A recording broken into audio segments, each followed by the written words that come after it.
Welcome to the After Hours Lounge on 1620 The Zone, the 1620 The Zone app, and 1620thezone.com. When 6A to 6P isn't enough, the boys have you covered. Here's Jimmy Allen and John Schreiner. The work week is over. Pull up a stool. The After Hours Lounge is open. We are brought to you by Bellevue University. You can download the BU Bruins app to keep up to date on all the championship action happening around Bellevue's campus today. We got a great show lined up for you. Jimmy Allen, John Schreiner, Dan Campenden with you here tonight. The coaches around Matt Rhule that have been hired in the past few months spoke yesterday. We're going to break down what our thoughts on them when we get to that part. Ty Robinson set the combine on fire. How much did he help his stock? John Schreiner and I will tell you. 6:30. Matt Rhule spoke to Dan's favorite midday TV show host, Pat McAfee, and had some thoughts. Though not mine. We're going to talk about exactly what Coach Rhule sought out the McAfee show to talk about. For the record, the Pat McAfee show is my favorite show to watch when there is a relevant person that I want to hear talk on the Pat McAfee show. We'll buy or sell on several different topics, including Dan's questions around the NBA. There's a new rule, and the chain gang is dying in the NFL. Is it a good idea? We'll talk about it. And at 7:30, our good friend John Walker from the Omaha World Herald will join us to talk about all things Creighton men's basketball.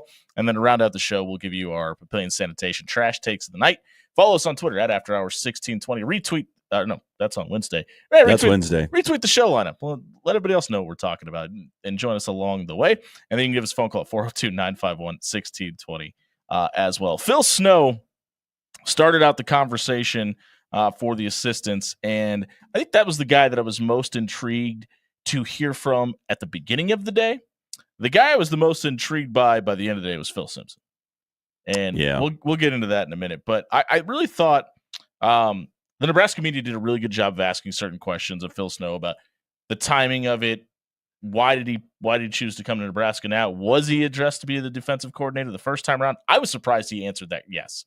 I think everybody assumed that, but I was very surprised. But it was refreshing that he said so, right? Yes, absolutely. Because I don't think anybody would have believed him if he'd have said no, right? Yeah. But the other interesting thing, we know that he was involved in basically the person spearheading the special teams coordinator discussion. He's going to be involved with the special teams as well as the defense. Sounds like he's going to be involved in everything. Yeah, and I think that's a great thing for this team because Mike Eckler, great. We still don't know what we're getting out of John Butler, but everybody seems to be positive about that. You can give both those guys an extra set of eyes to help fix things. Sure. I'm all for that. Yeah. I really liked Phil Snow. Like, I had never really heard him speak or paid much attention to him. And that's why I was most intrigued. I really liked what he had to say. He seems like he is just a dude. Like, he's just a guy who likes talking ball.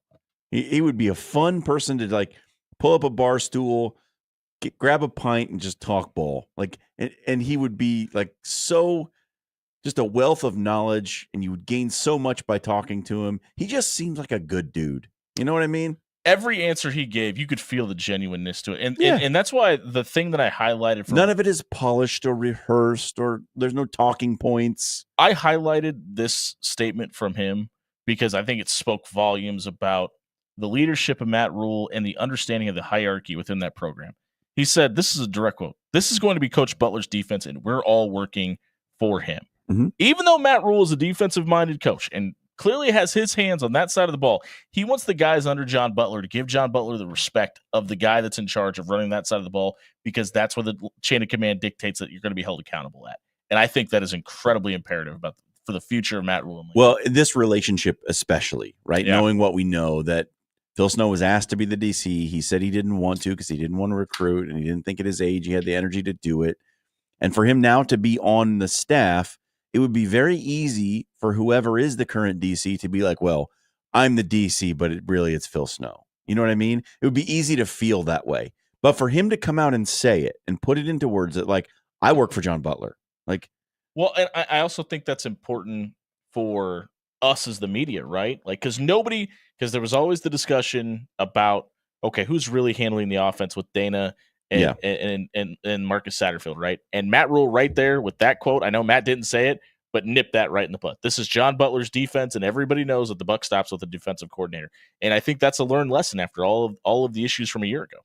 Yeah, I really enjoyed his press conference. Like more so, I think press conferences get really dry, and very rarely is there anything of true substance. We talk about them a lot and we break them down and we go word by word. And what does this mean? And what is he actually saying? And what's the underlying message here? There was no black and white. Or it was all black and white. There was no gray area. Yeah, this felt different than that. This was something that I was really interested in listening to what he had to say. I felt it was insightful. And I think we got a look at the, like, not a deep look, but a little look at the inner workings of how this is all going to go down this season. And I thought it was really interesting because we always hear about the way offenses are evolving and how things change and copying this. And can you run what this school or this franchise ran at your spot? And da-da-da. He talked about the other side of that, what the other side of that coin looks like. And I thought that was really intriguing about trying to stay ahead of what other offenses are doing, having to adapt to things you haven't seen, or just kind of keeping an eye on what's happening around the country in case somebody implements it and what that looks like. And he referenced Nebraska's defense.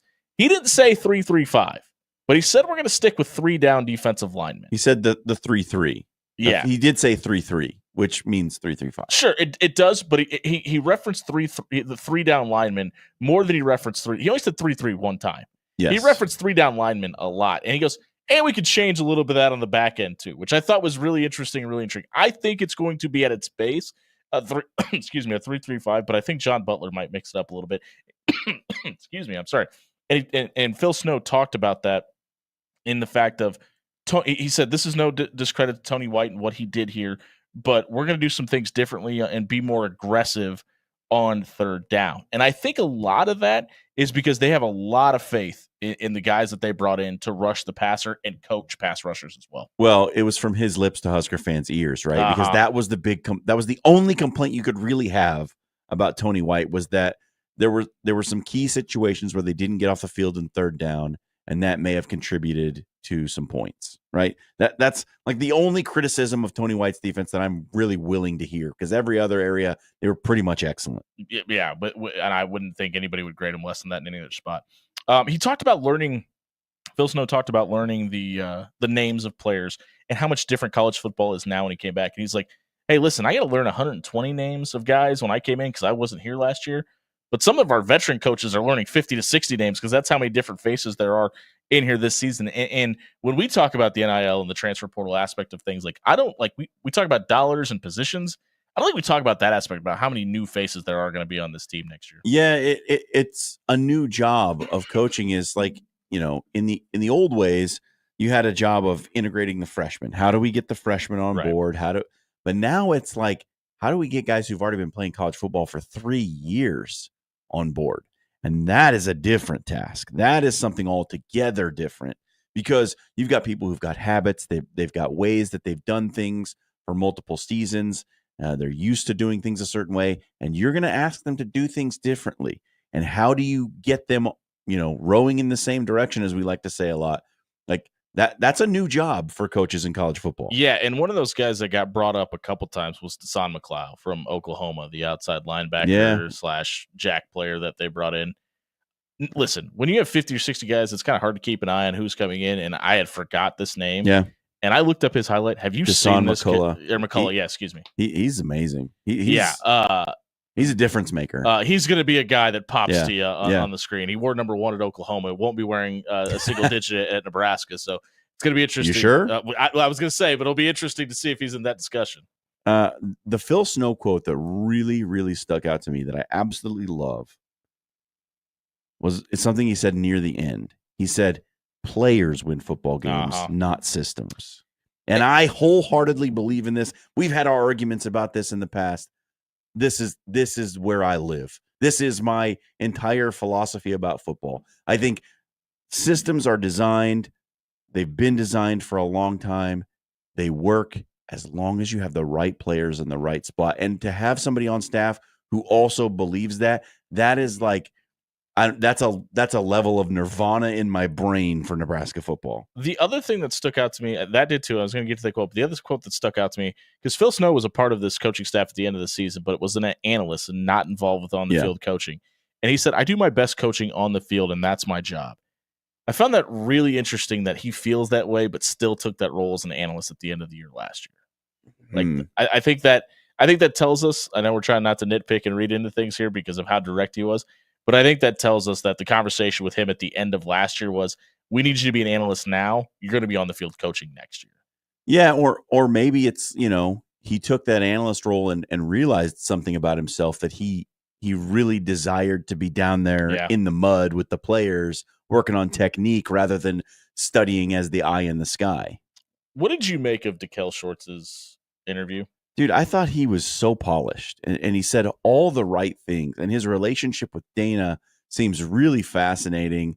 I think he's not going to be a yes man. You know what I mean? That's exactly what I thought as well. He's going to be somebody who comes in and is going to, put his foot down on some things and say and give it straight. He's not just going to be yes or no. Like, he's going to not be what we have all feared in the past, when you get the only we only bring in coaches from the tree, right?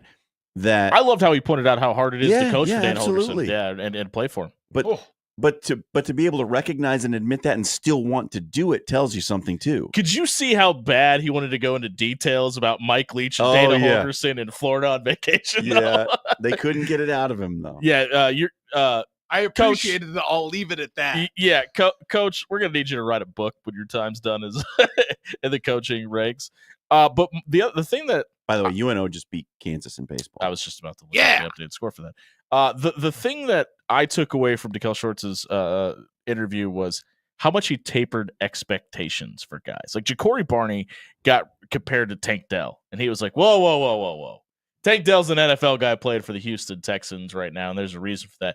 But Ja'Cory Barney is bigger than Tank Dell, which I thought was interesting. And he mentioned that Ja'Cory Barney is clearly good and is going to be a great player, but maybe not quite there yet. And obviously the two guys that he's a true sophomore. Yeah, the guy, right, because like how could he be, right? But the guys that I think have the highest expectations coming into this season, and Dane Key and Isaiah Hunter, I think a lot of people have high expectations. And he said, hey, listen, these guys are big body guys. That's why we're bringing them in. We appreciate their size. They've got a lot of raw talent. They got some work to do. We're doing mat drills, day one of mat drills today. And there's some work to be done there. And even though Isaiah Hunter was so successful at Cal, he does still have 3 years of eligibility left, but still played 2 years of college ball. And Dane Key comes in a situation where he and Hardly Gilmore come in as DeKel Shorts guys, but still have to learn the Nebraska way and get familiar with the system as well. The other thing I like about Shorts coaching with Holgorsen is he's played for him. Yeah. Not only has he just coached with him, he's actually been on the field running the plays that Dana Holgorsen calls. And that's a different level, right? Like when you're on the sideline and you're calling the play and you understand sort of theoretically what you want it to look like. Yeah. That's different from having been out there and seeing how it actually works when that play gets called. And I think that's so important, especially with this young group of receivers and Dana Holgorsen being a demanding guy, wanting things done a certain way. They have someone who's done it, who did it successfully, who started for their offensive coordinator's football team for 4 years. He's going to be able to push guys in the right direction to say, like, look, this is how it has to look. This is what you're going to need to do to get on the field. And when you're actually out there, this is what it's actually going to look like, just beyond the theories. And not only that, I think it comes in handy a little bit, especially with that demanding portion of Dana Holgorsen, that DeKel Shorts can pull these guys aside and be like, hey, I know Dana's like on your chops right now. Yeah. Here's the why. reason he's doing it is because of this, and this. And oh yeah, by the way, those 5 things that he just said, this is what he actually means by that. I can break it down so much faster. Here's layman's terms. Yeah. He's already done the translation work. He understands that it can relay it to those young players. I spent a lot of time in the lab today just reviewing tape on guys, specific guys that were brought up today.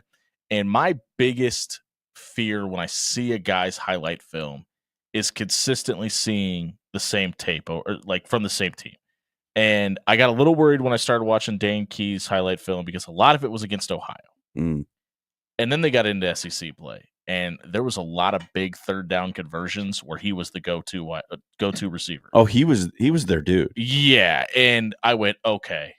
Like I had watched enough Kentucky football that I knew who he was. Like I watched that entire Kentucky Georgia game, but like when I see that, when I see you can move the sticks, that's what I was the most worried about with Nebraska last year. Is like there was just so much inconsistency from Banks, from Naor, and even the tight ends at times about who was going to be that guy. Kind of feels like Dane Key is going to be that guy this season. He needs to be. Like, honestly, if it's not him or an Isaiah Hunter, like, I mean, Ja'Cory Barney's he's a nice player, but I think he's a number 2. He's just not your third and 8 guy. Yeah, he's your over the top guy. He's your gadget guy. You need that possession receiver who can go down and get you 7 yards on 3rd and 6. When your head coach comes out, and we're going to get to what Matt Rule said on McAfee, but a couple weeks ago comes out and says Dylan's got to lose some weight. It's really nice to hear Shorts say that. Hey, listen, I showed up at the gym at 6 a.m. the other day, and our head of nutrition is there. And oh, by the way, the quarterback's over in the corner doing some boxing drills with one of our strength and conditioning coaches. It's nice. Like, I think we all know that Dylan Raiola is a gym rat and a football head, but for all this stupid TikTok dancing and announcing school closings and some of the stuff that he's getting those NIL deals, he's getting flack for, right? It's nice to know that he's still even on the back end, even he's still living life as an 18-year-old kid, but putting in the work too. Do you think he's doing boxing because of the scuffle in the bowl game with Boston College? Could be. I hope so. He's like, hey, I need to add a right cross to the arsenal. He didn't feel comfortable in that moment with his hand-to-hand skills. So I mean, if he really take wants boxing lessons, if he wants to get proficient, I know a couple guys up here in Omaha who could give him a few lessons about, when you're in pads and when you're in a helmet, how you can really make those punches land and actually connect and hurt. Yeah, I don't know. I feel like Corey Campbell knows how to throw a right hook probably better than about anybody. I was talking about the hockey team. I knew what you meant. Okay, thank you. Phil Simpson talked next, and it was really interesting how when he was asked about who's in his room right now, he gave about 3 names and then started smiling and was like, yeah, we got a couple other guys in there too. They feel really good about that front 7. I think that was a lot of Husker fans' biggest question mark / concerns with the guys that left to go to Tallahassee to follow the guys that were here previously. It feels like they feel really good about this defense. With Willis McGahee and true sophomore, Maverick Noonan and redshirt sophomore, and who's coming off an injury, and Dasan McCullough. I think it sounds like they're real happy with the jack linebackers that they have in that room right now. Those 3 were the only ones that they talked about. With McCullough, that's when I say I'm the most intrigued by him. I'm really interested because Simpson even talked about it. He was like, we don't know what position he's going to be. He's going to work with me. He's going to work with the defensive backs. But he really is that jack of all trades, could play 3 different positions and kind of roam the field. He's so good in run fits. And he's really good at high pointing balls. And he's really good at covering routes and finishing them. This is a really good problem to have, but I don't think they know where they're going to put him yet because he can do just about everything. Well, you'll remember there was a player like this. I was going to make the comparison. In the Pelini era. Yep. His name was Eric Hegg. Yep. And they didn't know what to do with him, and they invented the peso.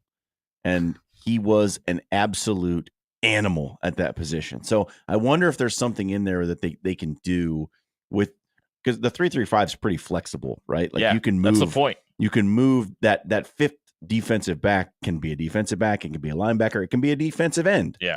So you have a little bit of flexibility with that. And maybe that's some of what Phil Snow was talking about. They know they have this Swiss Army knife guy who can do a bunch of different things, who can cover, he can rush the passer, so maybe that's some of that. But I would just be it's going to be interesting to find out what actually they do with him and how they can, because there could be some exotic blitz packages where he lines up as a box safety and comes in on a blitz, or, you line him up, bring him off the edge from out wide.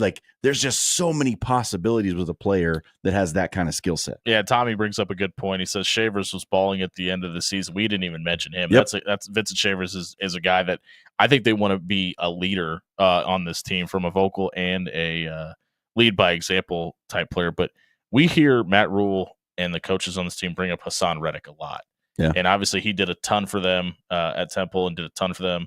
He does a ton in the NFL, Kind of feels like that's where they want McCullough to be, is that guy that's like, hey, we need a play here. Where do you want to go stand on the field? Because we need you to do something and make some magic. You can get really creative when you have guys who are erasers, multi-talented like that. Hey, that was our thoughts on the assistant coaches that Matt Rule has brought in since the end of last season. If you want to check it out at soundcloud.com/afterhours1620. It was brought to you by our friends at Allo Fiber. You heard me tell you a couple months ago, I made the switch. I got rid of the old network in town and brought in the new all fiber network that Allo provides. Second to none. There's also reliable 24/7 customer service from real people. You're not going to call Allo Fiber and get a robot. Call tonight and get a real person and get Allo Fiber set up at your home today. AlloFiber.com. Check out over there. They can give you the details as well. AlloFiber.com for your internet needs. We'll be right back. Ty Robinson, let the city of Indianapolis on fire. We'll talk about it.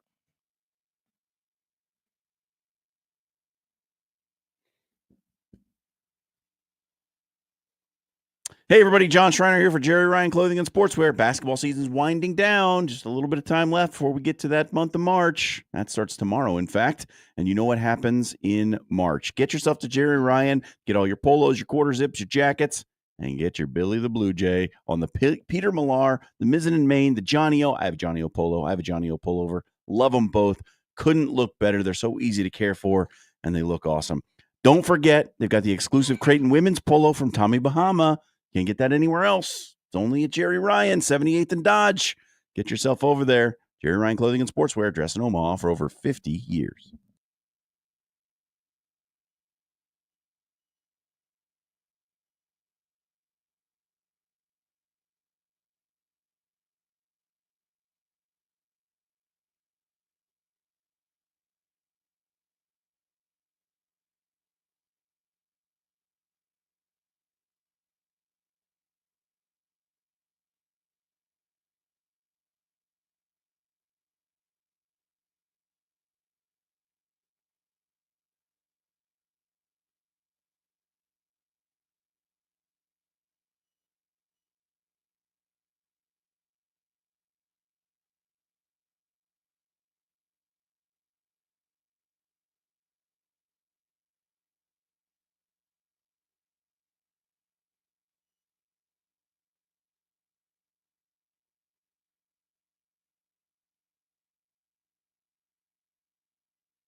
It's a Friday night here on 1620 The Zone, brought to you by Bellevue University. Download the It's a funky Friday.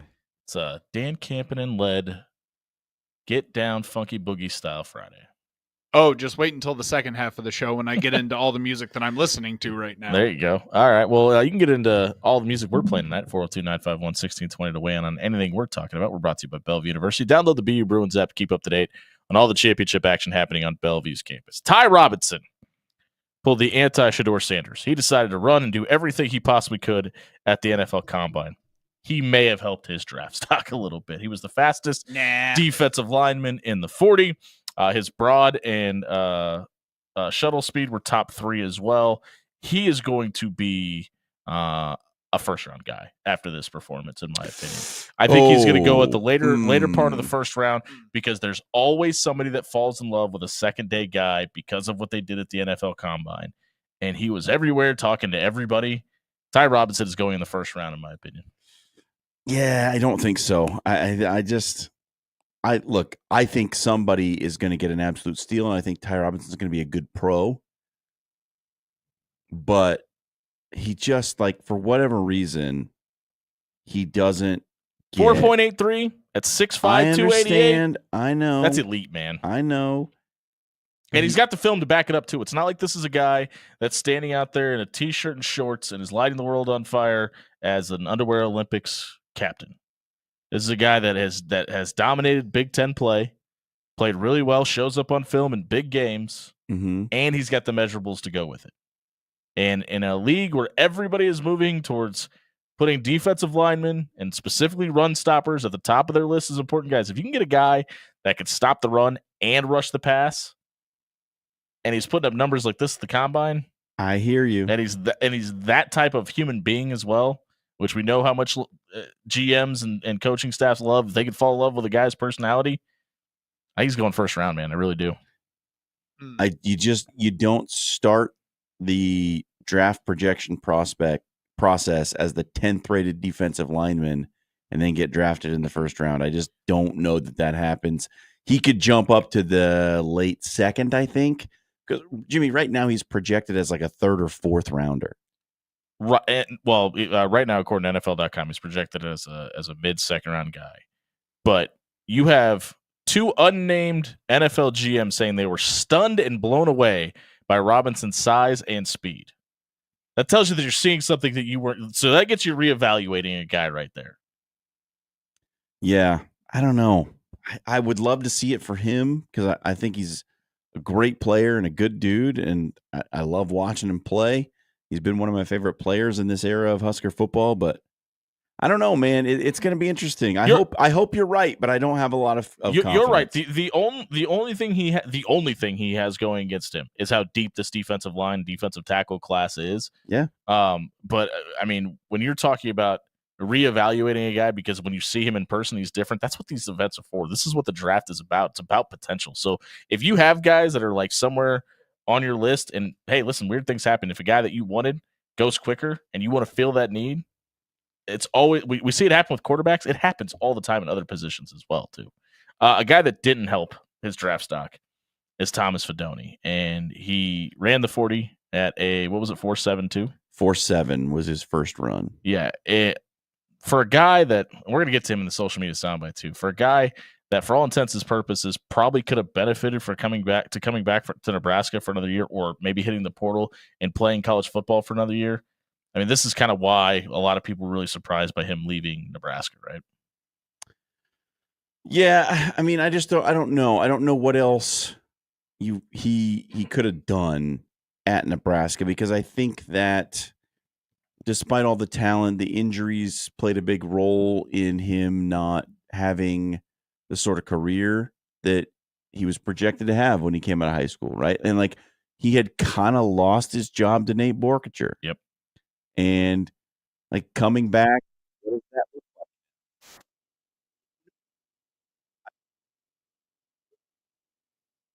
Decision for him. Like, I don't know what else he can do. What else? Like, I mean, maybe he can come back and put up some numbers, but his testing is going to be what his testing is. Like, he's not going to grow an inch. You know, he's not really 250. He's kind of maxed out as far as what you'd want him to be on weight. Like, he's he's just not going to get much faster than he is. So what do you want from him for coming back? What did you make of Tommy Hill getting a random shout out from Travis Hunter? I don't know what that was about. Listen, I mean, obviously, Tommy Hill has the pick 6 against Colorado, and probably a little bit of jarring. And Travis Hunter seems like a guy that appreciates some of that, puts in the work. Game right? respects game. Game respects game, right? And I think Tommy Hill is the guy that Nebraska fans are just hoping gets drafted, because a lot of people felt like after that Colorado game, he's going to be a first-round guy. I don't think he's a first 5-round guy after the remainder of the season. ESPN has him as the 17th ranked I corner. know. I'm just talking about and the they've way got film is going to speak. They've got like 7 or 8 going in the first round. I think he's going to be maybe a second to last round type guy. He's a 5 or 6 range, I would say. We see guys get drafted higher than they're rated at. We see guys that are drafted mid-range to later round guys now not get drafted at all. And I have a really bad feeling that for all the negative stuff there's a lot of good about Tommy Hill on film. Mm-hmm. But there are several plays where it doesn't look like contact is his favorite thing. Sure. And you can't let that happen in the NFL. He improved that, though. I'm not saying that it can't get better and he can't overcome that and that he can't be, but like, you kind of are who you are on film at this point. Sure. And you can't, there's no way NFL scouts don't have that information. So I hope, listen, I hope Tommy Hill gets drafted. I think Tommy Hill's a good kid and he's obviously one of Matt Rule's favorite players for a reason. I just have severe doubts that he's going to be drafted where he's currently projected at. Yeah, I mean, it's going to depend a little bit on what he runs, I think. That's going to help, yeah, for sure. But yeah, the tape is the tape, and there's some good, there's some bad. He's a late round guy. That's what he is. You know who else was on tape? Matt Rule, who's on tape talking to Pat McAfee. We're going to talk about what the coach had to say with Dan Campen's favorite punter of all time when we come back. If you missed this segment, check it out at soundcloud.com/afterhours1620. It was brought to you by our friends at Cunningham's Pub. You know what's coming up at the next month? Oh, is there a big basketball tournament of big significance? There's a holiday of major significance. There's a clover on the front of Cunningham's sign for a reason. If you want to celebrate St. Patrick's the right way, you do it 2 great locations out on 108th and Old Mill or down in the historic Blackstone District. 2 great locations, same great menu. Stop by and grab our favorite dinner and drink place. It's Cunningham's Pub. Stop by and grab dinner and drinks tonight. We'll be right back, breaking down the head coach's speak that he gave on ESPN here on 1620 Zone.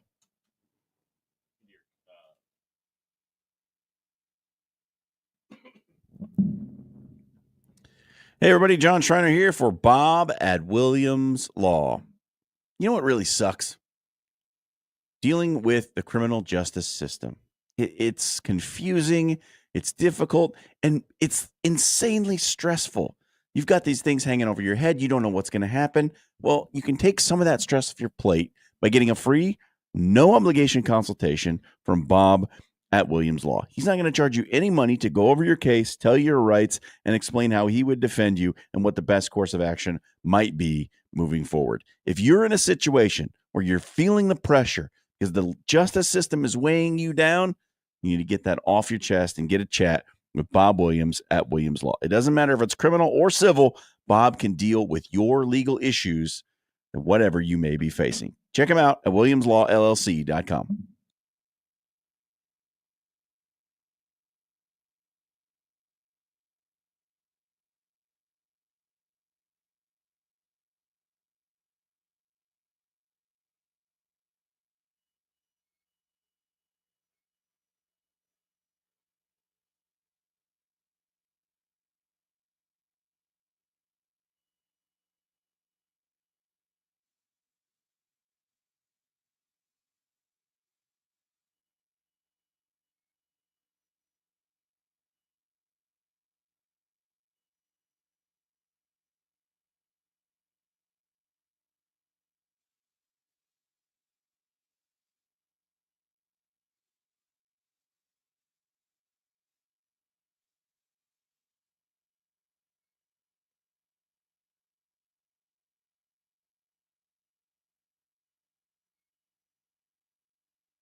6:41 on a Friday night here on 1620 Zone, brought to you by Bellevue University. Head over to bellevue.edu, register for classes. You can become a Bruin this fall. You know who's not going to be a Bruin this fall? Matt Rule. He's a Husker. Go Big Red. He was on Pat McAfee yesterday. He requested to be, which I thought was interesting because McAfee didn't even know he was there. And Coach just sent Pat a text and said, "Hey, man, can I come on the show?" Pat said, "Come on in, big fella. We'll have you in." I thought it was interesting that Matt Rule always has his finger on the pulse of what's going on. It's like, hey, how can I get the best exposure for my program? He did mention that he is feeling the pressure of year 3, and it's very much self-inflicted, right? I mean, this is the magic wand year. Matt Rule has done it in year 3 at Baylor. He's done it in year 3 at Temple. It's year 3 at Nebraska. He's got a 5-star quarterback. We just got done talking about the defensive line room. He's got himself a 5-star defensive tackle in Williams Nwaneri as well as a Riley Van Poppel to add to the equation. You've gone out and gotten 2 pretty big-time contributors, one being a freshman, one being an upperclassman at their previous schools through the transfer portal. You have a Ja'Cory Barney that's being added to the equation that a lot of people have on the high on their list as a guy that could kind of get on the national level in year 2. You've brought back your running back who was kind of the number 1 guy at the end of the year that kind of didn't really hit his stride till Dana Holgorsen showed up. And you went out and spent a lot of money on a special teams coordinator to fix that problem. Kind of feels like there should be some expectations on this team, right?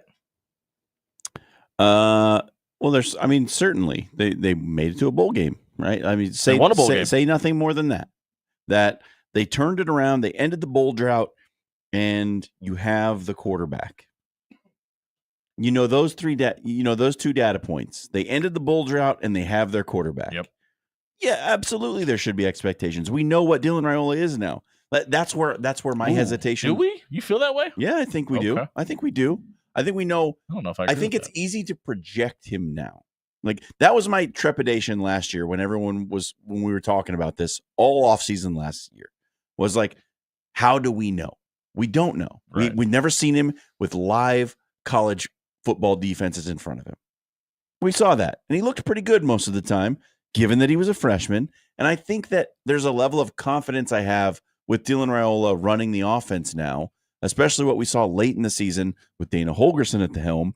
Looked a lot better, a lot different. That's why I don't know if I feel like I know what Dylan Raiola is yet, because we don't really know what the offensive system is yet. And how many different guys, like what does Dylan Raiola look like with Dane Key versus Jamal Banks? What does Dylan Raiola look like with Ja'Cory Barney in a second year? How much more are they going to use motion, and how much does he get confused by that as a second-year college football? Not only they use a lot of motion to set up plays, they develop plays out of it too. And I think I might have more questions this year than I did last year. It's way fewer for me. I think that you should raise expectations this year based on knowing 2 things. They got the monkey off their back of not being able to get to a bowl game, and they have a quarterback.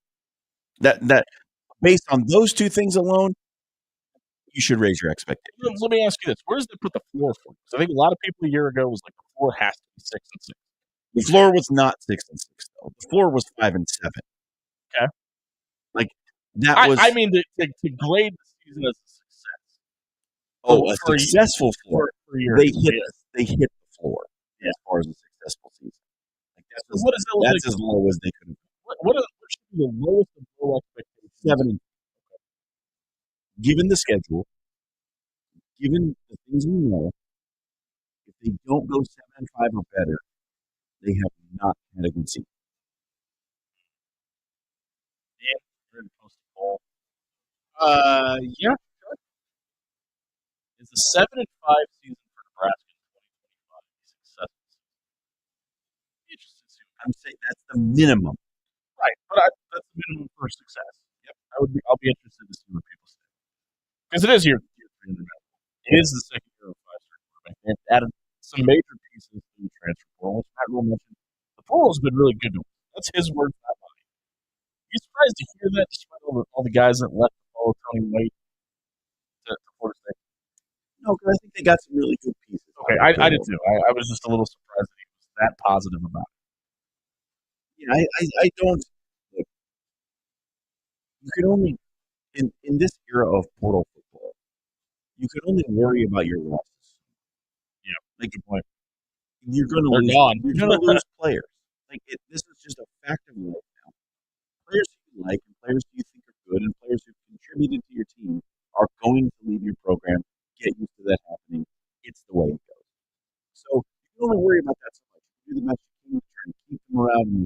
environment and pay them and yada yada.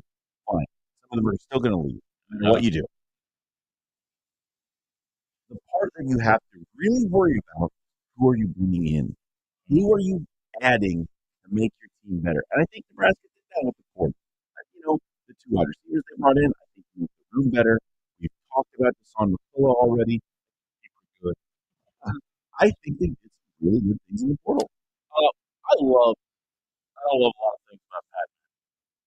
I love McAfee's question about staying old. How do you live in today's day and age of NIL and transfer portal and keeping up with TikTok and Twitter and all that? But keep that old school mentality. And McAfee said, I think the best teams in the country are doing that. But are you worried in doing that you're pushing guys out of your system, out of the team? I thought that was a really great question. And Rule just said, hey, listen, doing TikTok in our building is banned. We got one guy doing it and said, okay, if you guys want to do TikTok, we're going to make you do it in the weight room. And you got to do a TikTok dance while everybody else is doing walk. There's rules in place. And I think Rule's probably releasing reins a little bit now, probably because of what we just talked about, getting the monkey out the back and moving forward. But that's probably got to be a pretty big adjustment. I like Phil Snow coming back. We talked about some of that and the adjustments to NIL and paying players and transfer portal and learning new methods. So it's an adjustment not just for them, it's an adjustment for everyone, right? It's everyone in that building is undergoing this transformation together because none of the players have played in a college football environment like this before. None of the coaches have really coached for that long in this environment. And he gave a really interesting. I never thought about this, but it's 100%. The most desperate teams, that's the market. Transfer portal. Yeah, absolutely. It's like you never, because when you're in the bubble and you're thinking about your team, you're thinking about it like that. It's always like, oh, well, Oregon's getting this money, so they're going to have this player and that player and blah, blah, blah, blah. But it's like, okay, what's like Middle Tennessee? You know what I mean? Okay, no. I know that's not what he meant, but it made me think about it. Like, what are the teams that like are really desperate for guys because their team is getting pillaged after the season? Go ahead and offer. What can they offer? I think that's really interesting. So, Middle Tennessee State's not going to set the market. I agree. I agree. But like when we talk about the teams that are the most desperate, like, what does that number look like? I think that quote needs a caveat. The most desperate team with a lot of money sets the market. So it's teams from primarily the Big Ten and the SEC first, who need players. And then after that, a long way after that, the teams from the Big 12 and the ACC. I would say there's some ACC teams who have pretty sizable bags, Clemson, Florida State. Those would be the teams I would worry about setting the market. You know what would be really interesting? You know where I'd love to be a fly in the wall? Because they have to. You know where I'd love to be a fly in the wall at? The NIL collective in North Carolina. Hey, they're getting a bunch of money from Netflix to do Hard Knocks. Yeah, I know. We're really committed to basketball in Chapel Hill. We just hired Bill Belichick. We're bringing all these people. We might miss the tournament. Yeah, we brought all these people in to try to fix football. And we just extended Hubert Brown. Davis. Yeah, and we just gave Hubert Davis all this money, and we thought we loved him. Maybe we don't. And does he need NIL money, or do we give that to the football program? Like, that's got to be a really tough sell right now because at that school, basketball has always driven the market, but they just made a hire that would dictate football doing the exact same thing. So where does that money go? They know the truth, and the truth is football drives the ball. I will say this though: the ACC, and I know we're not topic here, but the ACC have that conversation with the Big East. How do we become as relevant in basketball as we do in football, and kind of keep that in moving as well? The ACCs could do it a little bit more than we give them credit for. Maybe, but like their success on the field and on the court isn't up to par. Like, but if you look at the latest NCAA tournament projections, they've got like 4 or 5. I agree. Well, dark horse 6 teams in the field. I don't mean from a success standpoint. I mean from everybody's worried about football. The ACC's kind of looking at football, going, how do we get the most juice? Trying to recruit Kansas. How do we get the most juice for our squeeze out of everything? Why just focus on football? don't we try to drive up the basketball revenue money? Um, when we talk about bringing in a GM for Nebraska, this is a conversation we've had, but it feels like it's just a matter of time. Everybody's doing Everybody knows it, right? Pat Stewart comes in as a former Patriot front office guy, and he was the GM for that role when he was with the Panthers. This is a necessity, right? Yes. Yeah. Okay. You're I'm glad we're You're paying people. They're signing contracts. You need someone who can manage all of that, and it can't be your head coach. What did you make of him, Matt Rule, just out front and saying, "Hey, Nebraska, we spent $20.5 million on athletes last year." Fine, whatever. I love it. I did too. I thought it was incredibly smart, and I thought it was intentional. The most important thing that I think that I've always harped on about Matt Rule is the fact that he is as transparent as a bed. He got up there on the podium a year ago and said, "You know, it's going to cost you $1 million for a quarterback right now," and just threw that number out there. Exactly what this. And then he got up there yesterday with McAfee and he said, "Well, hey, we canceled our spring game," and I was the first person to do it. And guess what? Everything kind of fell into place. Next thing you know, Steve Sarkisian does it too. So what am I, translator or something? And the stream says we're choppy. Is this the same thing we just had a problem with on the? I'm going to bet it is. All right. Well, we'll take How much would you like to shut down this computer? We're going to take a quick break and get that fixed. We appreciate everybody letting us know what's going on. We'll get that fixed on the other side of the break. We'll come back. If you missed our thoughts, you can still hear us. Check us out at southpod.com/after-hour 16 brought to you by Control Comfort Heating and Air. Start to warm up outside. What's going to happen next week? Temperatures are going to drop back down. This is the perfect time to get a maintenance appointment set up with Control Comfort. Head over to controlcomfort.com and take a look at your furnace. They're going to make sure your AC is ready for the summer as well. Head over to controlcomfort.com and get a maintenance appointment set up tonight. We're going to fix your audio, talk to you about something trending on social media in this other break. 1620 Zone.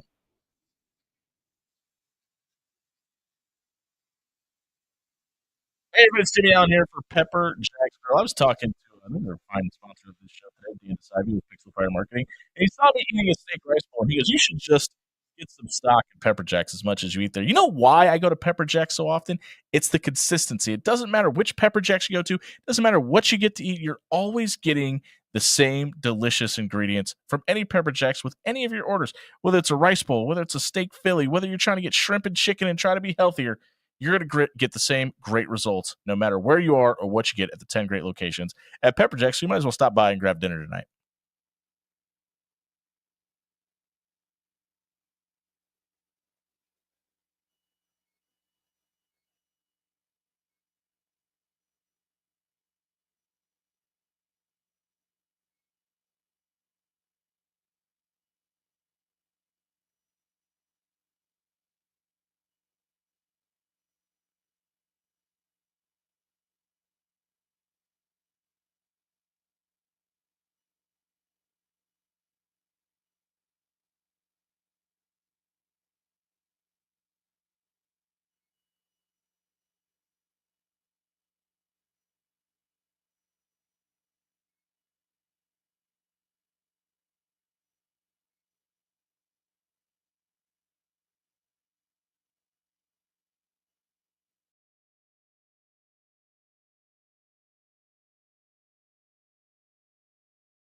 Wrapping up the first hour here on 1620 The Zone, brought to you by Bellevue University. Head over to bellevue.edu. You can register for classes, become a Bruin as early as this fall.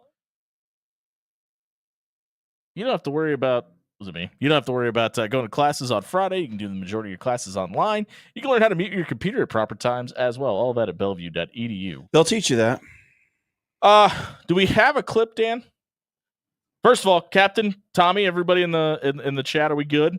Let us know if we're still choppy, but do we have an audio file? Yeah, boys. Let us know if we're good. I'm trying to find the awkward moment when they actually asked him about it today. They both say we're all good. Everybody says we're all good. Yay. Good. All right. So If you don't have a clip, Dan, just break down what happened.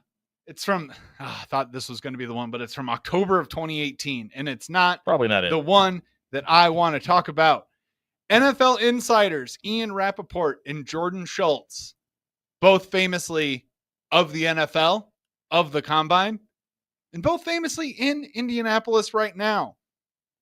Now, unfortunately, got into a bit of a heated discussion and had a bit of a quote-unquote source-off. Oh, no. The source-off was in relation to the fact that Matthew Stafford and Tom Brady had a meeting in Montana. They went fishing together. They went skiing together, didn't they? They did both. Oh, shout out to Montana for having both winter and spring sports There you available in the middle of February. Well, Also, I think they went ice fishing. Dan. Ski joring. That would make sense. But Nice Rappaport plug. was quoted and had tweeted out saying Stafford and Brady ran into each other per chance in Montana. Whereas Schultz tweeted out that it was a planned, scheduled meeting between Stafford and Brady at this Montana ski lodge. Now, apparently, all that is known at this point is that they were both in line at the Starbucks. Schultz walks over to Rappaport and says, "Hey, I think you and me need to have a conversation." And Ian Rappaport, being the mildly classy guy, he goes, Mildly classic. "I don't know what this would be about, but I don't think we do need to have a conversation." Things got heated momentarily and both parties parted very quietly. All of this moderately culminates in everyone's favorite, least favorite, biggest NFL scooper out there of all time, Adam Schefter, taking a picture of the Starbucks sign today and saying, "Keep your head on a swivel out there, boys. Never know what could happen out here."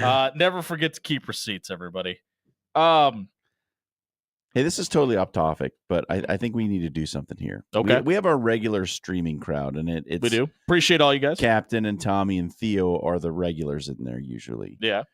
I think we need a nickname for those guys, don't you? Like the barbacks or something like that. Maybe they can get in the chat and tell us what they want to be Yeah, there you referred go. to as. For all the regulars of the chat, give it like because we have the patrons of the After Hours Lounge. That's all Yeah. of you, the beautiful listeners. This is the elite club. These are the Right. the Monday through Friday 6 to 8 p crowd.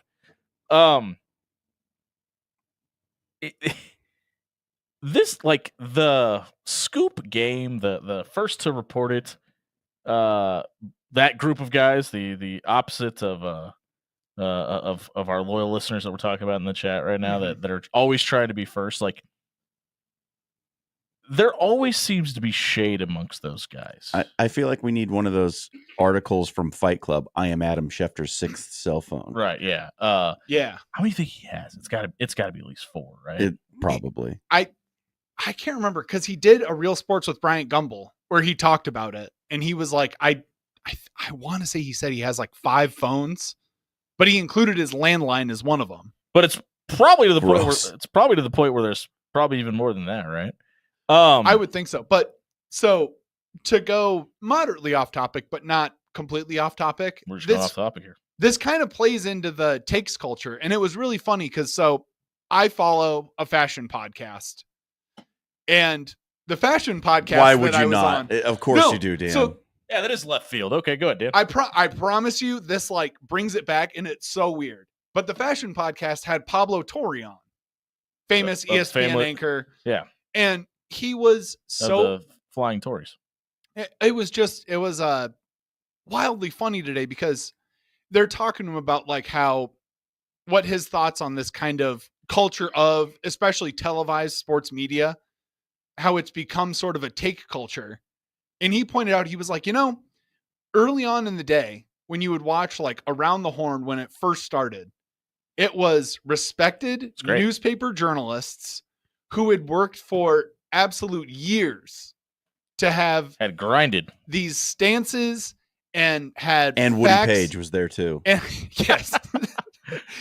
But it had facts. Yeah, Woody Page catching a straight and out in your bingo card. Back Congratulations. up what they were talking about on air, where now he basically just said and Pablo Torre being the best possible illustrator of how this looks now. He said, it's basically just a human centipede of fact.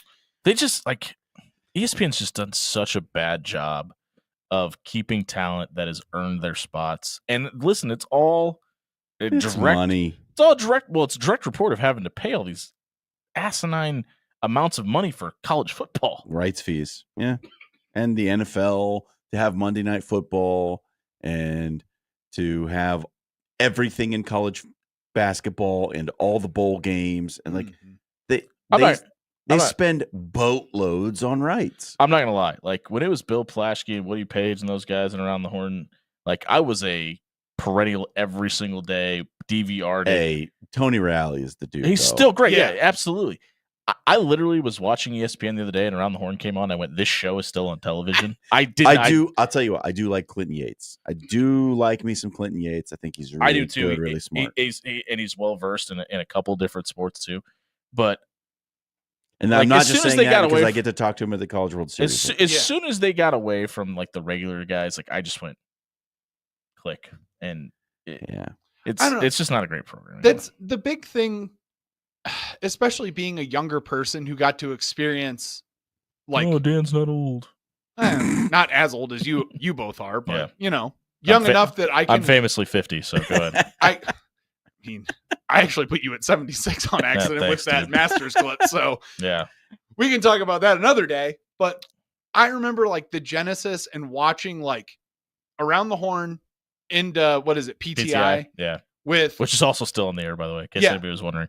And those are the same guys. PTI with Kornheiser and Wilbon are like the only two who they've kept around who actually have a moderate journalistic background.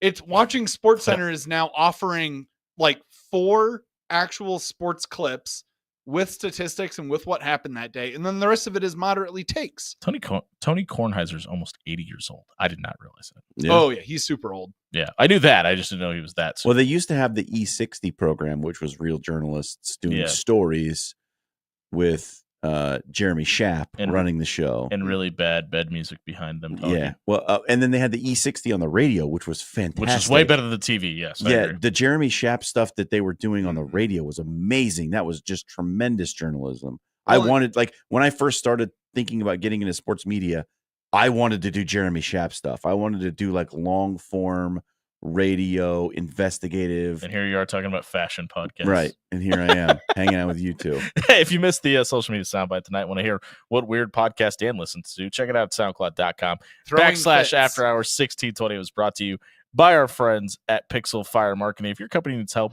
with search engine optimization, creating social media ads, or engaging your brand online, pixelfiremarketing.com is here to help. Their social media experts will ignite your social media presence, entice your ideal client, and engage your brand online. Check out pixelfiremarketing.com for more details. We're buying or selling on Turncoat Trev on the other side of the break. 1620 zone.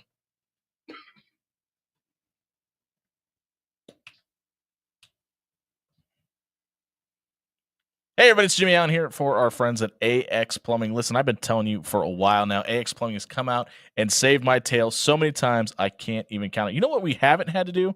Call them in a while because they've fixed all of our plumbing issues long-term. If you're looking for a long-term solution, maybe you don't have the financing available to pay for it, there's financing available at axpservice.com. There's also a discount for current and former military members as well as first responders. Head over to axpservice.com and work with a locally owned plumber that leave your home or business cleaner than they found it.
Kicking off the second, I'm batting 1,000 tonight, guys. Kicking off the second hour of the After Hours Lunch, brought to you by Pyramid Contractors. Looking to replace your roof, your windows, your gutters, your siding, your roof. They can do it all. Check out pyramidroof.com to book a free estimate today. It's time for Dan Campinen to get out of the fashion aisle and start talking about sports. You sure you don't want to keep talking about the Throwing Fits podcast? Nope. Sure don't. I bought new pants. Hey, there you go. All right. 1 second. I forgot when I shut down the computer You had to reopen the show lineup. That I had to reopen the show lineup. You do need new pants, though. The Roan pants at our friends Jerry Ryan Clothing and Sportswear are fantastic. Just bought a couple myself. Want to talk about someone who doesn't deserve new pants? We do. Trev Alberts and Texas A&M. They have agreed to a 15-year, $515 million multimedia deal with Play Fly Sports, according to On3. A&M jumps from $18 million to $34 million annually with this deal. Is that a lot? Buy or sell that Trev Alberts has now paid for himself. Sell or buy, excuse me. I don't know how you could sell in this situation. He clearly has brought in the cash. We're looking at teams coming up with new ways to make money. We just talked about TV deals probably TV stations probably running out of money. This looks like this is the next avenue in sports. You know what Trev Alberts is really good at? Making money? Raising money. Yeah. He's very good at it. He did it at UNO, he did it at Nebraska, and he's doing it now at Texas A&M. You absolutely buy. This is why you bring this guy in, because you can increase the revenue in your athletic department. And he's paid for himself. I mean, the fact that they are the highest paid entity for their rights now is incredible. And like I sent the message I sent you when you sent this article today, Nebraska about to ask for a raise. Yeah, for sure. I mean, this is what it's going to take if you want access and if you want to put your logo next to the big helmet games in college football. Yep. This is what it's going to look like going forward, because they got to make up that money to pay the house settlement somewhere. That $20 million's got to come from somewhere. Yep, I agree. Dan? Congratulations, Trev Alberts. You made a bunch of money. You get a prize. Well, moving on. 155.2 Phones Jones, a.k.a. Adam Schefter, has now reported that Matthew Stafford is staying in L.A. The New York Giants are exploring all veteran quarterbacks, including Aaron Rodgers and Sam Darnold. Buy or sell, this is the right approach for the Giants. What the hell are the Giants doing? They're dumb. Why would you go with a veteran quarterback? You're not winning a Super Bowl anytime soon. Why would you shift out this kind of money for anybody that's going to demand this high of a payday when you have no ceiling to shoot for? This makes no sense. Worry about every other position on your football team. Get a rookie quarterback deal in for somebody and save some money. Here's the trouble. The Giants have the third pick, and the quarterback class isn't that great. It's not very deep, and even the top two, you have questions Which about. is fine, because even if they did have the number one overall pick, they're not winning the Super Bowl this year anyway. Sure. I think for right now, what the Giants are looking for is a bridge quarterback. They're looking for a stopgap until we get to the next class with... A bridge for what, though? To not win 4 games? Yeah, basically, yes. I mean, honestly, let's be real about it. If you're going to go 2-15, why wouldn't you try to pay the bottom dollar possible? Because it's not like Aaron Rodgers or Sam Darnold are getting you to the playoffs. Not in that division. Because they don't want to waste a draft pick on a quarterback that they don't really believe in. Don't take a quarterback. Go out and get Zach Wilson. He might still live in New York. Probably serviceable enough to get you to 2 wins. I mean, there are other guys out there though who may become available, right? Like you guys were all about Justin Fields at different points during last season. That'd be Dan.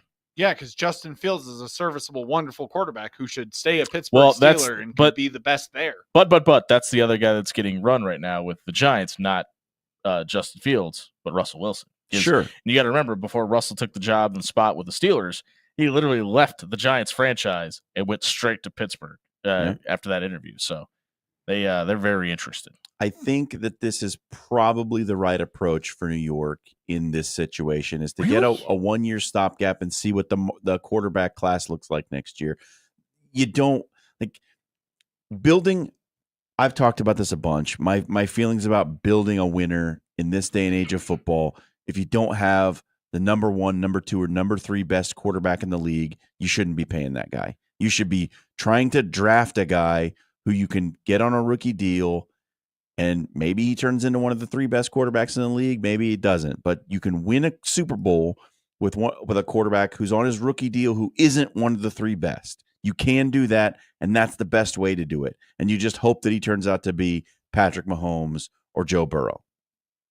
So I think this is probably the best approach that the Giants have right now. Tell you about the pride of all Utah. Go get Tyler Huntley. No, Tyler, don't do that. Tyler, why not?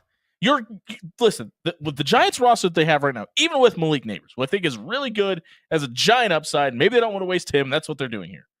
You're not winning more than 4 games with that roster.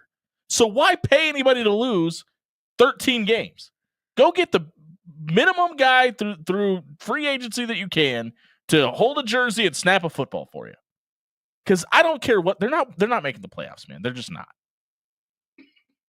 And why would you pay a veteran guy a veteran salary to miss the playoffs? Because you're going to get him on a 1-year deal and you don't have to pay him next year. Aaron Rodgers is a terrible idea. Sam Darnold, however, I think is a good idea for New York. If those are really the 2 names that you're chasing, Sam Darnold is a better idea than Aaron Rodgers is. His upside is the fact that he is significantly younger than Aaron Rodgers. How about Andy Dalton? He can actually play football. Sure. And there are like a million quarterbacks that you can just choose to pay this year instead of going out and drafting Cam Ward, who could not turn out, and Shedeur Sanders, who basically is going to try and pressure your franchise into drafting him with the cleats and the talk and the, oh, I know where I'm going. Don't do it. There's only one answer here. Don't get faked out. There's only one answer. Jameis Winston? You want Jameis Winston? Nope. It's the guy that everybody brings in their roster when they need a stopgap quarterback in the NFL for the last 7 years. You guys Teddy remember Bridgewater? Jacoby Brissett. Case Keenum. Isn't he coaching somewhere now? Tyrod He's Taylor. apparently a free agent. No, there you go. All right, Dan, what else we got? Oh. CJ Beathard. Ah. You remember CJ Beathard? You mean Mr. Beathard? Hey, Carson Wentz. How about him?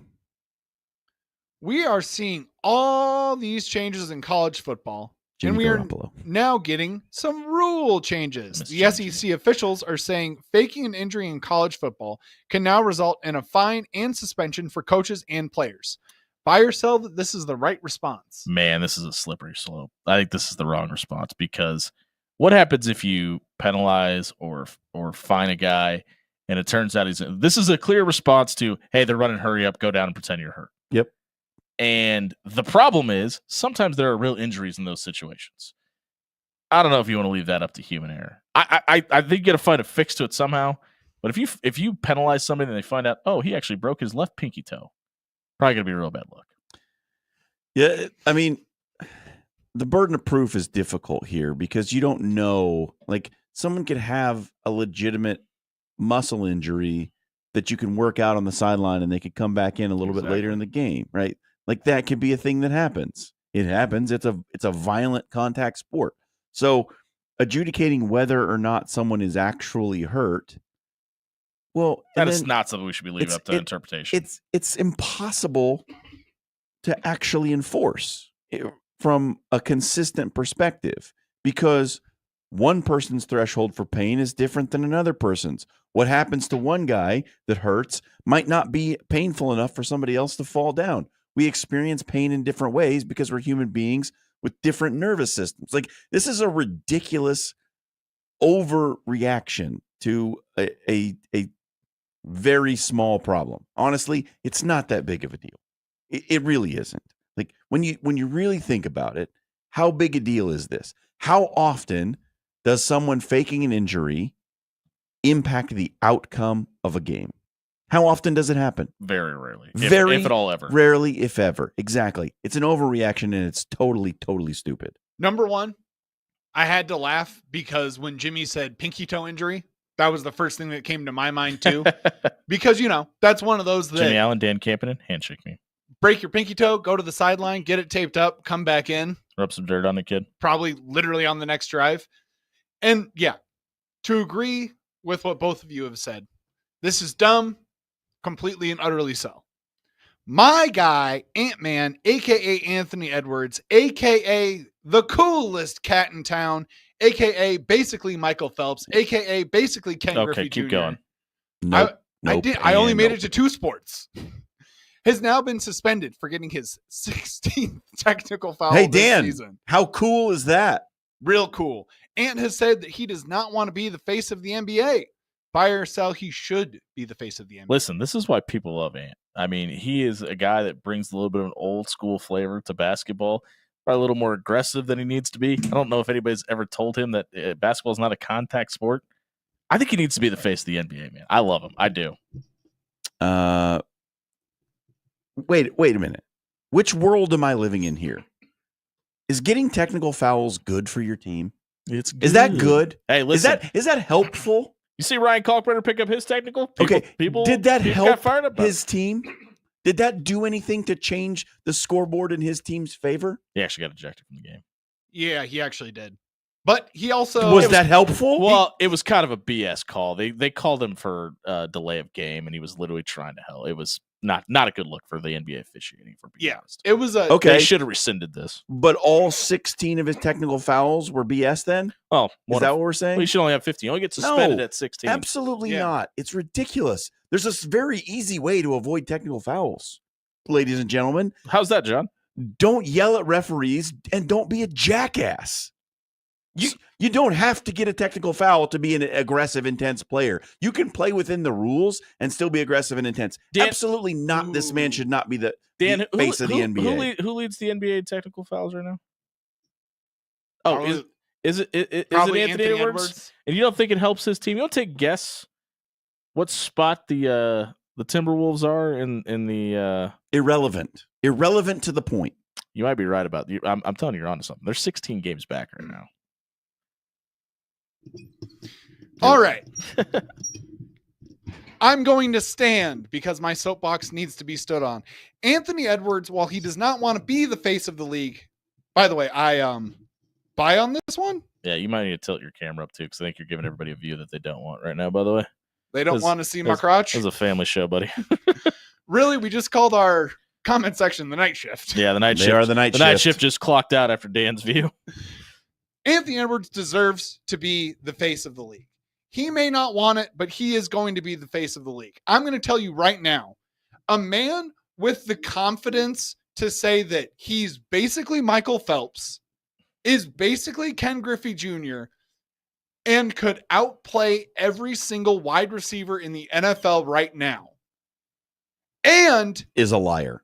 It's wrong. And John Schreiner incorrect. Looked in Barack Obama's face, our former president of these United States. Oh, is that who that is? And said, I am the best basketball player on this Olympic team. In front of Kevin Durant and LeBron that sounds horrible. James.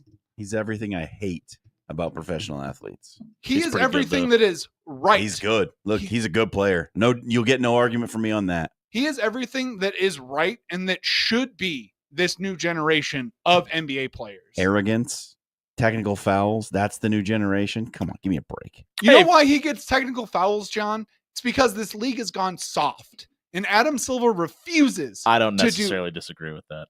Adam Silver refuses to do anything to change this league for the better and to actually make rule changes to bring it closer to the 90s as it was supposed to be.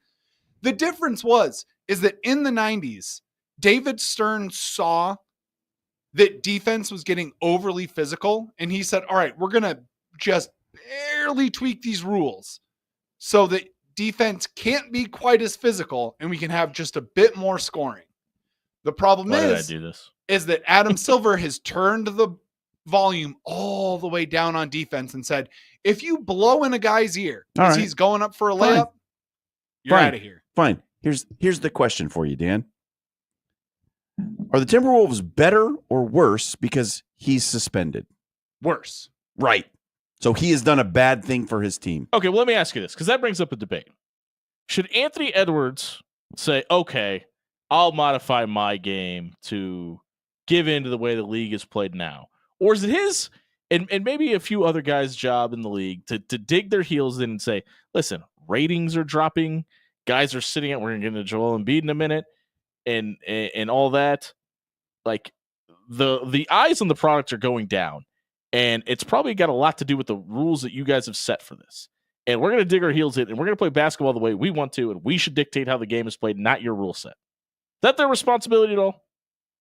I think it is a little bit to some degree. If the league Jimmy, they don't have to play in the league if they don't like the rules. but I think they owe a little bit to the logo and the guys in their union and the owners that have hired them to do the job to play the game the way that is going to make more people watch. And I think that's what Anthony Edwards does. And I think the rules that Dan is alluding to is what is causing a lot of people to not care about the All-Star games, to not care about basketball, to tune away from the NBA, to lose interest in the sport. Okay. Then lobby for a rules change while you play under the current set of rules. Man, I like don't know. just playing outside the rules hurts your team. Like that's I an agree, objective fact. but it hurts their team right now. But if it makes the team better and the game play better down the road, isn't it kind of their responsibility? Do you want to win or do you want to send a message? What do you want to do? I'm just gonna. It's a tough line to toe. I am just gonna say one thing. While not having Anthony Edwards in the lineup for the Minnesota Timberwolves does make them slightly worse, we get the opportunity tonight to experience the greatest 1-2 punch that the Minnesota Timberwolves have. And that's Rudy Gobert playing defense at the 5 and Naz Reid being in at the 4. And that's all It your is the Timberwolves talk greatest tonight. thing. If you missed Spire Salt tonight, check it out at soundcloud.com/afterhours1620. It was brought to you by Controlled Comfort Heating and Air. It's getting warmer outside. And if you haven't fired up the AC in a while, because you don't know if you should, have Controlled Comfort come out and give you a maintenance appointment. They'll take a look at your HVAC unit. Make sure that both your furnace and your AC are ready to go for the cold and winter months. Check out ControlledComfort.com for more details tonight. John Walker from the Omaha World Herald joins us next, 1620 Zone. No, Reed. Dan, can you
7:32 on a Friday night here on 1620 The Zone, brought to you by Pyramid Contractors. Head over to pyramidroof.com. Book a free estimate for your windows, your gutters, your roof. They do it all. Check out pyramidroof.com tonight. John Walker from the Omaha World Herald joins us now on After Hours. John, good evening, buddy. How are you? Man, I'm good. I had myself muted there for a second because if you cannot tell, maybe the people watching the stream, but maybe not the people listening in their car at home or on their favorite device. I'm at home and my cat is absolutely going to town on this new toy that do you hear it? Like the jingling? Yeah, rolling in the background. I was wondering last week when you joined us, what's your cat's name again? His name is Ovi. He's orange. I was wondering if Ovi was going to make his debut last week on this. Yeah, he just ran off. He heard me talking mess about him, so he ran off. But no, I got him a new toy. It came in yesterday, and he's just been going to town on that thing. All of that to say, I'm good. How are you guys? Yeah, I think that confirms Ovi's got stage fright. Yeah, he might. He's a scaredy cat. If he comes in here, I'll pick him up and he'll make his debut. There we go. Hey, the Jays not having stage fright. They get a big win over DePaul, maybe a little bit closer than a lot of people wanted it to be, specifically people with lemons in the CHI Health Center, apparently. What did you make of DePaul refusing to kind of roll over and go away in that matchup? Yeah, I mean, when life gives you lemons, when DePaul throws a little bit of everything at you, sometimes you just have to make lemonade. And that's what the Jays did. The thing about lemonade is sometimes it can be a little sour. And that's kind of what it was on Wednesday night for the Jays. Greg McDermott said that they had a few things that were unacceptable. One of those, their second half defense in particular, because they had DePaul down 20. They should have been able to put DePaul away. Credit to Chris Holtman for his team being in a place where it doesn't quit. Obviously, he wasn't there last year, but DePaul a year ago would have turned a 20-point deficit into a 30-point deficit really quick. And they went the opposite way Wednesday against Creighton. They turned a 20-point deficit into a 10-point deficit. And Greg McDermott, the Jays, they were not overly happy. Like, they were happy they won, but they were well aware they had a substandard performance for their standard anyways. And so good to get away from that one. Kind of one of those wins this time of year where you just kind of assess it, put it in the back pocket, and take it for what it was worth, which is 13th win in the Big East. We would never encourage anybody throwing anything onto the court. But how did you grade that toss? I was a little impressed. Okay, so usually, as you guys know, I'll sit up in the like media nest until the game's over, and then I'll file my story, and then I'll head down the bleachers to go to the post-game presser. Well, there were still a lot of students left at the end of that game. Credit to them, because they obviously could have left. And so I wanted to beat traffic. So I went down and sat in one of the open seats courtside and finished writing my story. And I saw the lemon. Like, the lemon hit the floor right in front of me. I was going to say, then you were right in front of where it landed. Yeah, literally. But, like, I was so caught up in trying to finish my stories because it was on tight deadline that at no point did I process, was that a lemon? Yeah. John Bishop thought it was an orange. I was like, is that a sponge? Like, did somebody throw a sponge? And no, that was insane. But yeah, it was a heck of a throw. I don't know where it came from, but heck of a throw. Reportedly the upper deck, which made it more impressive. Yeah, that's pretty nuts. They've got to get that individual to throw T-shirts or something. Yeah, that's impressive. Hey, John, 3 games left in this regular season, and it would take a miracle for Creighton to tie for the league championship at this point. And with UConn, who's kind of been the bully of this conference the last few years, being a little bit down, does it feel at all like Creighton may have missed an opportunity to take a regular season title this year? Yeah, I'd say so. Man, that was forever ago. But if my mind serves me right, they were picked second in the Big East preseason, right? Yep. God, that was forever ago. And so this is a team that we knew with Stephen Ashworth, with Ryan Kalkbrenner, they were going to have a chance to compete. And I think when you look at it grand scale, yes, they missed a big opportunity. But what really hurts is they controlled their own destiny. All the way up until that UConn rematch. And then a freshman walked into their gym and dropped 38 in front of, I don't know, you guys have been around a lot longer than I have. It was sold out.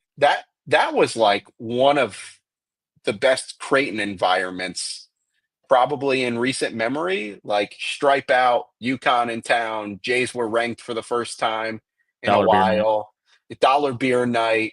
Like all things considered, that was pretty big. And like I said, Liam McNeely dropped 38 to beat the Jays, and then they still controlled their destiny after that, and couldn't take care of St. John's at the Garden. So that week right there is probably what I'll say is the biggest missed opportunity, because those two games directly resulted in Creighton kind of letting a Big East championship slip through their fingers. 2 losses by a combined 7 points. Yeah, it's tough. It's so tough. Like that's we go back to Vegas, go back to pre-Kansas, the Alabama game, like right around there. The conversation long before Pop Isaacs got hurt was their margin for error is thin. Yeah. And so for that to. But that was before what we thought we knew about St. John's as well. Exactly. Yeah. And so we were like, their margin for error is thin. UConn's going for a three-peat. Marquette was really good at that time. St. John's was buzzing, but then they beat St. John's on New Year's Eve, and it was like, okay, they can hang here. And they were still finding themselves, and they exacted revenge on Marquette after losing in early January. And it was like, okay, well, they can hang here.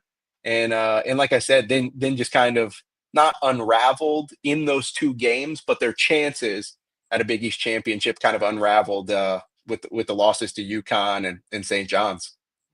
John Walker from the Omaha World Herald joins us here inside the After Hours Lounge. John, you surprised at all that tomorrow Creighton's a 2.5 point underdog? It's kind of a must win situation for Xavier in Cincinnati.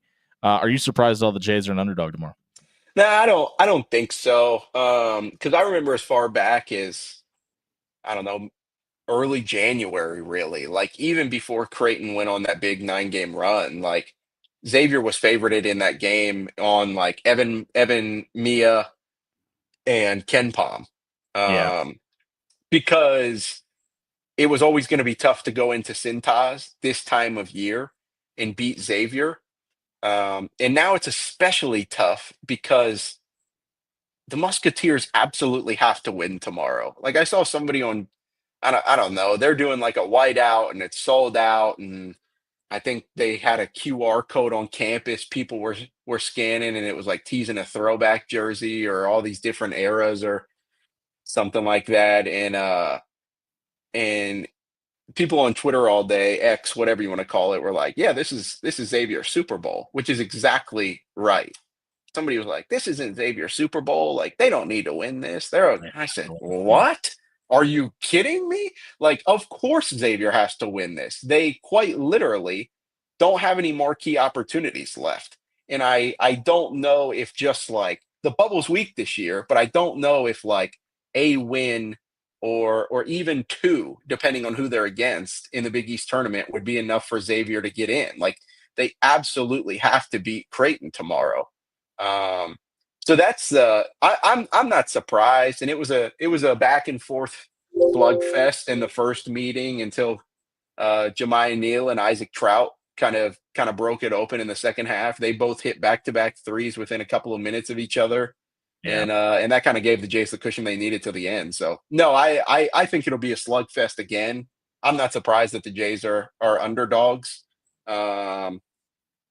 Because you get 3 points, right? For being home. Yeah. You get 3 points. And so no, I think Vegas will tell you that game's going to be a little close. Every analytic service out there will tell you that game's going to be close. And it seems like everyone is counting on Cintas, a sold out Cintas at that, to be the difference. That's John Walker and Ovi from the Omaha World Herald. If you missed any of his segment tonight, check it out at soundcloud.com/afterhours1620. It was brought to you by AX Plumbing, Home or Residential. They can do it all. Check out axpservice.com for all your plumbing, water heater, gas piping, and backflow prevention issues. AX Plumbing is locally owned and operated. They'll leave your business or home cleaner than they found it. John, we appreciate it. We'll catch up with you next week. Hopefully, we're talking about a win on the road for the Jays. Thanks, guys. We'll be right back on the other side of the break, wrapping it up and giving you our Papillion Sanitation trash takes of the night. We come back, 1620 The Zone.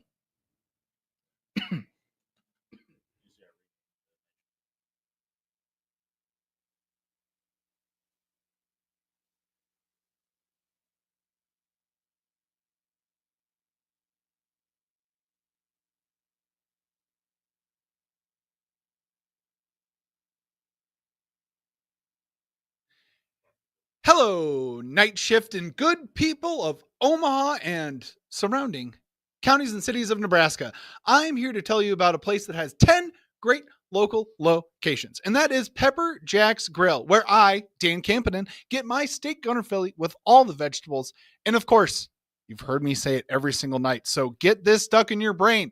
Add the jalapeno juice, makes it extra spicy and extra good, just the way that I like it. And of course, if I am at one of Pepper Jack's 10 great local locations, where I will be going right after this show tonight, I get those French fries. If you're hungry, just like I am right now, get you some Pepper Jacks.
Have we just killed closing time? Listen, I love Tupac.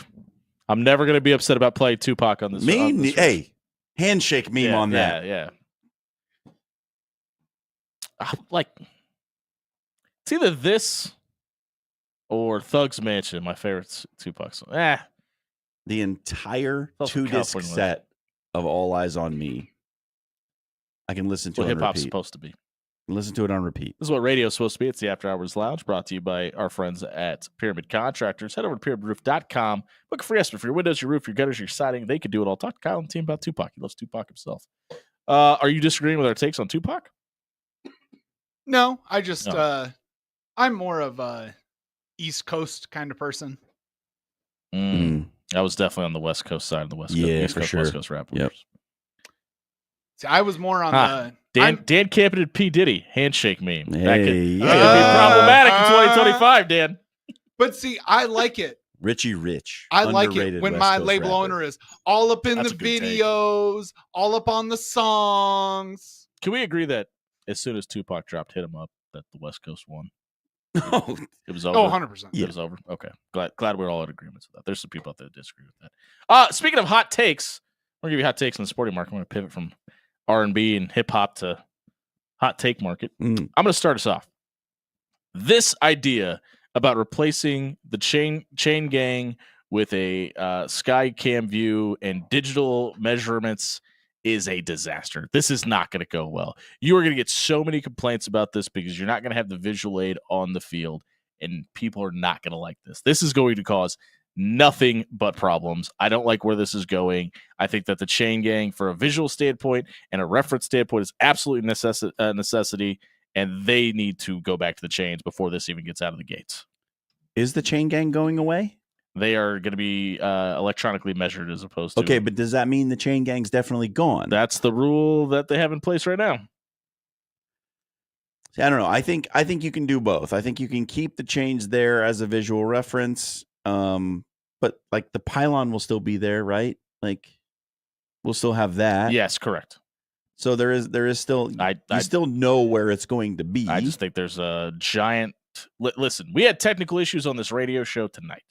sure. And you're implementing technology. And how does an NFL game with technical issues as far as marketing? I mean, That's why you keep the chain gang as a I backup. don't know. I think it's a bad idea. I don't know. I think it's probably for the best. They like the in out with tennis where they have the virtual Hold on. replay. Captain correctly points out that Dan fixed the problem. We got to give Dan his Yeah. flowers. Dan did great. Thanks, Captain. NFL's going to hire Dan to fix their technical issues with the first down system. Roger, baby, 402-951-1620. We got an employee for you. Please, I don't know. please. I think it's going to be all right. I think it'll be fine. They'll work it out. It'll be okay. I think it'll be fine. I have a feeling this doesn't make it past the Hall of Fame game. As somebody that has worked with technical issues for the better part of 13 years, don't trust computers, man. Don't trust computers. Put in sanitation trash take. I've long said on this radio program that I don't think Aaron Rodgers is going to play football next year. Ooh. Not because uh-oh. he doesn't want to, but because nobody will want him to. And now there are talks I'm telling that you. the Giants are interested in adding Aaron Rodgers to their roster. I'm sticking with my prediction. He's not going to play. Okay. The Giants are not going to pull the trigger on this. They don't want him. Nobody wants this guy. He's a locker room distraction. All he wants to do is go and spread conspiracy theories with Pat McAfee now. And it's not a good idea to bring Aaron Rodgers into your locker room. Nothing good is going to come of it, especially when you're a team, as Jimmy has pointed out, that's going to go 4 wins through the entire season this year anyway. That's probably the ceiling. The only reason you would bring Aaron Rodgers in is if you're starved for attention, and the Giants are not that. They play in New York. Their fans will turn out almost no matter what happens. Almost no matter how bad they are. They're going to have a huge viewing audience because they have a significantly large fan base. Aaron Rodgers not playing for the Giants this season. And I would even double down on that take a little bit more, John, and say that I don't know why Aaron Rodgers would want to play for the Giants. And he's already got an apartment in New York. Do you really want to go through another New York media cycle again for a whole nother season and constantly get criticized and have to put that on your shoulder and shoulder that burden every single week. I'm going to tell you what Wu told me. Cash rules everything around me. You know what rich people want? More money. Cream. And cream. There's a 97% chance that Aaron Rodgers plays football next year. Okay. I would like to take this moment to say we need troll accounts in the sports world. If you are trolling about anything but athletics, you should be taken out to the back and chosen to pick out a hickory switch. But if you are trolling about athletics in the level and the way that NBA Centel does, you need to be allowed to stay online for as long as possible. Our time without NBA Centel for just that brief 24-hour period was dark and disturbing. Centel is the light at the end of the tunnel for the majority of NFL or NBA, franchises. There are NBA players who retweet stuff from them. There are NBA players who actually enjoy seeing things from them. Jared McCain, just the other night, went on record and said... This is a Twitter page, right? Yes. Okay. It rules. Everyone, you need to follow at I just wanted to make sure NBA Centel. The vast majority of the people that are listening that probably have no idea what you're talking about understood what the context was. Go ahead, Dan. Okay. Centel was gone, but Centel is back, baby. Every single NBA franchise who had a game and won and or lost the other night had to tweet something about Centel being gone and doing it for Centel. The West Side girls basketball team just won the Class A7 district championship. And more people care about that than what you're talking about, Dan. So yes, they do. I thought I'd throw that out there. You done? You wrapped? Is that it? Yeah. All right. Hey, I just wanted to give Centel the shine that it has already gotten plenty of. Yeah, that's spelled CENTEL, by the way. So if anybody's looking to follow it and want to jump on Dan's bandwagon, do that. You can also follow the show at After Hours 1620, where we just tweeted our affiliate sanitation trash takes. Make sure nobody votes for Dan because that was a garbage take. You can check out our name of the show tonight. Check it out at soundcloud.com/After Hours. And join the night shift. And join the night shift. It was brought to you by our friends at Allo Business. If you're a business owner and you're dealing with a managed service provider that's not giving you cybersecurity, they don't have a phone solution for you, and they don't have 24/7 real-life people support, you need to head over to allobusiness.com and set up all of your services with Allo Business tonight. For John Schreiner, Dave Camden, I've been Jimmy Allen. Happy National Tooth Fairy Day, everybody. Not another Dwayne Johnson movie.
School sports are played by humans, coached by humans, and officiated by humans. So the next time you're sitting in the stands at a school athletic event, please remember this and maintain your humanity, especially when it comes to judging and critiquing athletes, coaches, and officials. Please show